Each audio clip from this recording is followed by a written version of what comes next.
Distinguished guests, Dr. Wolf Kilburn, the team leader GIZ, Mr. Cyrus Bulai, Deputy Director Land Resources Division SPC, Red Plus stakeholders, ladies and gentlemen. Good morning, namaste, Nisambul Vinach. Let me again apologize on behalf of the organizers for the delay in the start of this morning's session. And of course, there is no such thing as a perfect plan. There are some miscommunications, and we do take responsibility and sincerely apologize for the delay in the start of this session today. I was coming back from China on Friday and was informed about the invitation, and I gladly accepted it. As former Minister for Forestry, and of course as Minister responsible for agriculture, and most importantly, what adds to my sleepless nights is being Minister responsible as well for disaster management in Fiji. I'd like to keep it simple today, and I will speak in layman's terms. I'm not a technical man, and I'd like to speak out of the depths of my heart this morning because I have a passion for this. So please bear with me. There are a few areas that I'd like to speak on. One, development. We all understand that development is necessary for Fiji. We are a developing country, and it's essential, particularly for our economic progress and the well-being of our people. Development is necessary. Unfortunately, there are pros and cons of development, and there is a price to pay. And for Fiji, if we look at Fiji as we speak, we have been paying the price as well. We have to act responsibly. I continue to emphasize this in all the meetings that I attend. We all have responsibilities. It's good to come to workshops. It's good to come for further training and awareness. But the challenge after each and every sessions that we attend is the ability to apply, and it's the ability to implement and monitor the policies and the legislations that we have in place. But I'm saying that development is necessary. It is necessary for all of us. And I've said that there are pros and cons of development. There are prices to pay as well, particularly when we act irresponsibly. With development comes risks. And I always argue that with risks can be reduced. Risks can be transferred. Risks can be mitigated. Risks can be managed. We have to live with the risks, but we have to manage the risks. With development comes risks. And there are different levels of risks. But we as managers, we as stakeholders, we as leaders, we have a responsibility in identifying the risks. And most importantly, how can we reduce, transfer, mitigate, or learn to live with the risks with good management plans? I'm excited that the key stakeholders are here. We have Environment Ministry, we have Forestry, and of course Agriculture. I don't see Rural Development and Disaster in the office, but I'll come to that later. And of course Forestry. And let me acknowledge the work undertaken since 2009, if I remember correctly, the last 5 years, and particularly the work of Dr. Wolf of GIZ and of course SPC and all the key stakeholders. The second point that I wish to discuss with you this morning is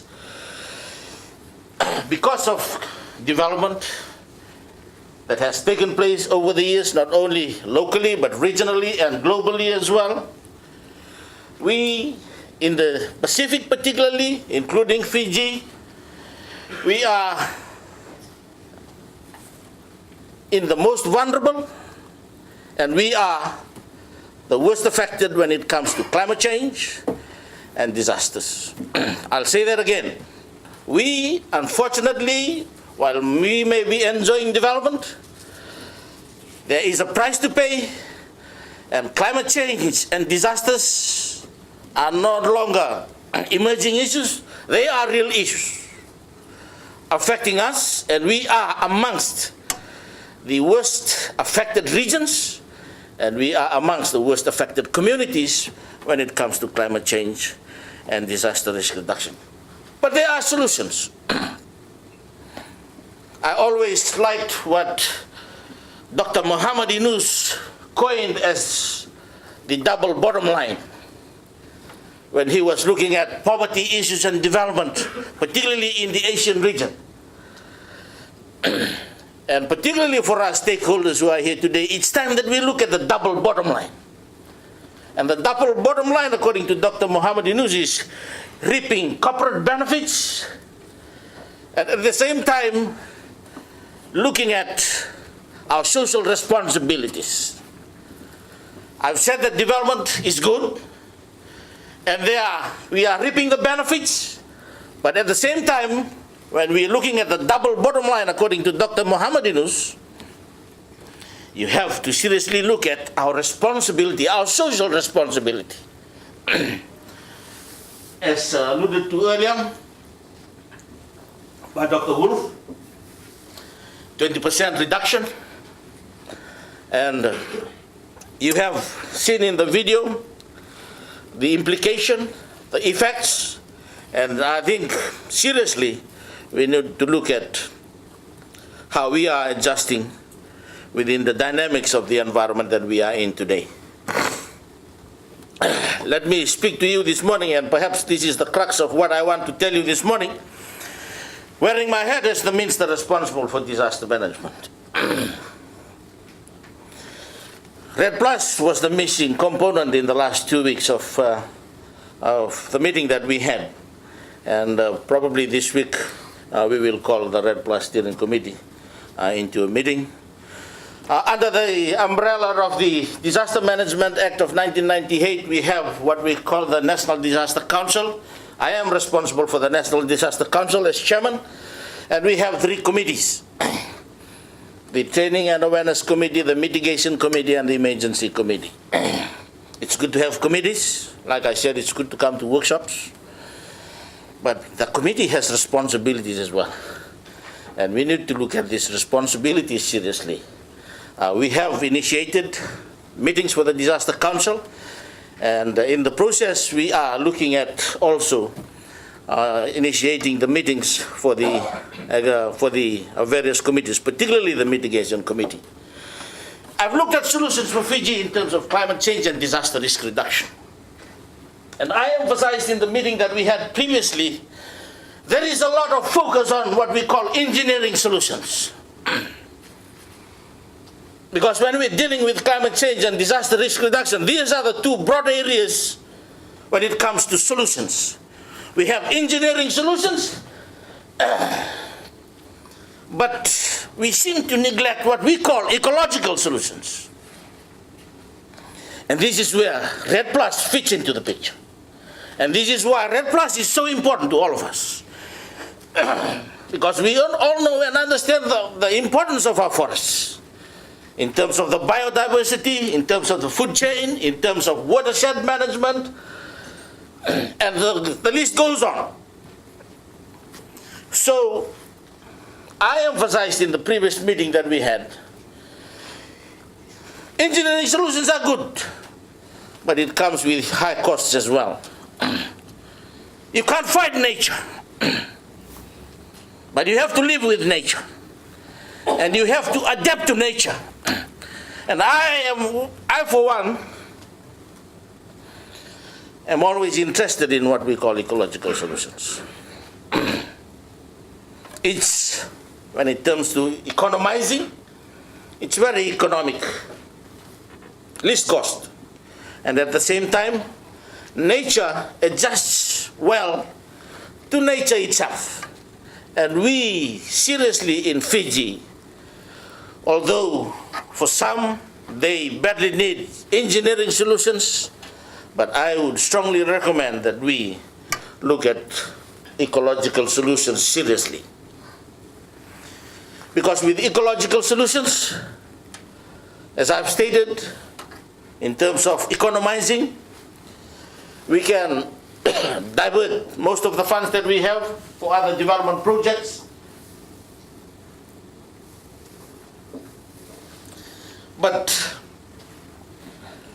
what would be beneficial and sustainable for us in the long term is to look at ecological solutions. It is a worry. The ecological